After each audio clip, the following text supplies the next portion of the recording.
Now back to Inside Real Estate. Here's Mike the Realtor.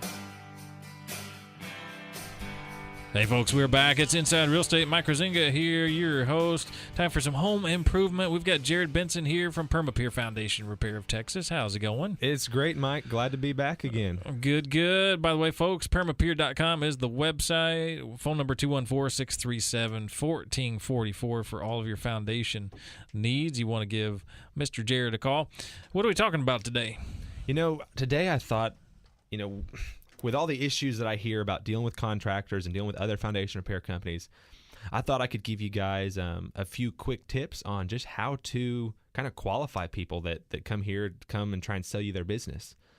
So just some quick tips on, now we're going to focus on foundation repair, but you can take these tips and apply them to any other contractor trade that you'll be working with. Yeah, because, as homeowners out there, we're constantly having things done to the house, and, these are just great pieces of information that you can, use in all trades. Yeah, definitely. And so we'll jump right into it. And the first question you should be asking anybody that wants to come work on your home is, do you carry insurance?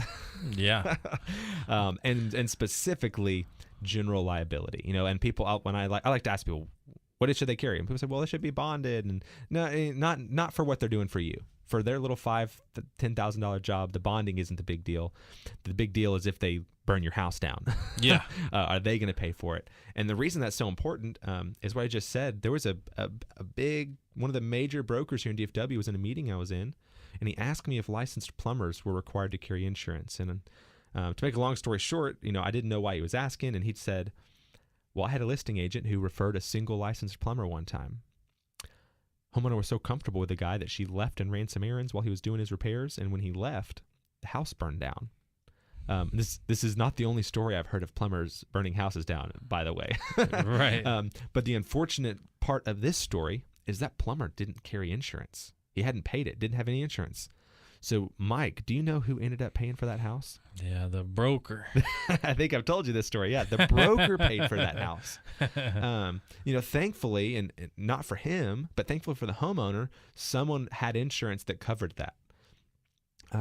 So you don't want to get stuck. If you call a handyman out on your own and something crazy happens and burns the house down, there's no one you get to go after other than that handyman. If he doesn't have insurance, if he doesn't carry insurance, you think he's got the money to pay for a new house for you? Right. Probably not.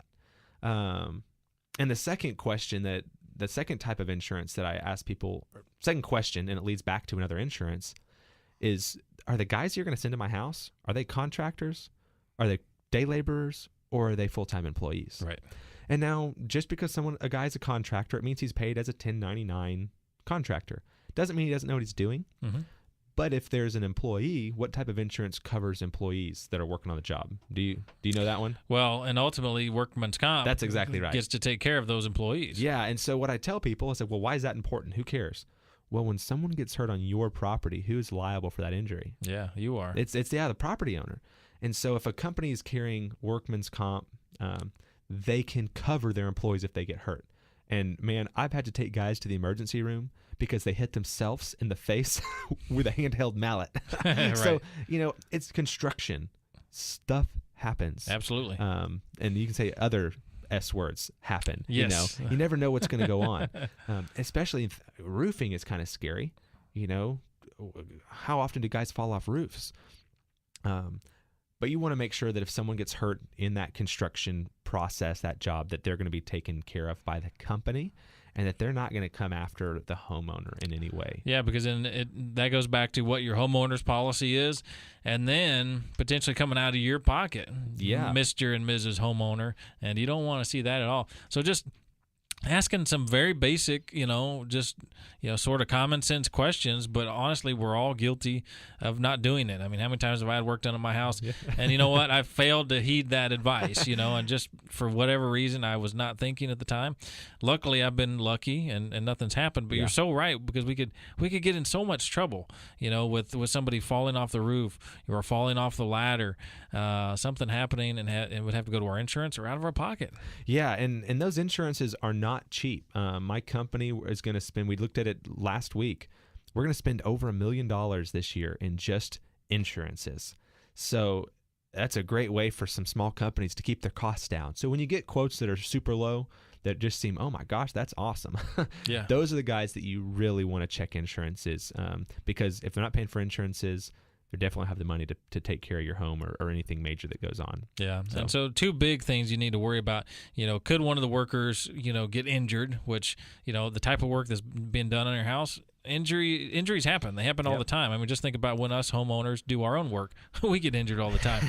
So that can happen. That's an issue to think about. And then, of course, the damage that potentially can be done to your home, through the type of work the construction is. Absolutely. You could be in a world of trouble. Exactly. And I'll say one last thing real quick. Another question you want to ask foundation repair companies specifically is, how long have you been in the foundation repair business? So I bring it back to say, Warren Buffett is the only self-made billionaire through stock market investing. I started reading one of his books, but I realized I preferred real estate over the stock market. But one of the 4 tenets he had for purchasing businesses was a stable operating history. So he used, have you been in business a while? Have you done a good job? That's a really good indicator that you'll continue to be in business. Right. Because a foundation repair company's warranty is only good as long as they're in business. Really important for people to understand. Yeah, absolutely. Yeah, I mean, if it's good enough for the Oracle of Omaha, then maybe it's good enough for us, and it's a good question for us to ask. How long have you been in business? Not to say that new businesses that come up aren't going to be good. If they answer all the other questions the right way, then hey, they're starting off on the right foot and doing business the right way. That's right. But so many companies in the trades, start a business and then fail and go under for whatever reason, and you wonder if are they going to be there if you need them if something goes wrong. So, all very good, important questions. And when it comes to foundation repair, folks, trust me, you want to talk to Jared over at Perma Pier Foundation Repair. And don't forget, he's got this in-house plumbing company as well, so he can take care of those leaks, potentially, if those occur during foundation repair, or if you've had foundation repair done by somebody else, and now you have plumbing issues. Yeah, we'll take care of that too. Still give Jared a call, because their plumbing side will take care of you and get you fixed up. PermaPier.com is the website. PermaPier.com, phone number 214-637-1444. Give Jared a call. Let him know you heard him on the radio. And folks, come on back. Inside Real Estate Mike Kruizinga. See you in a few.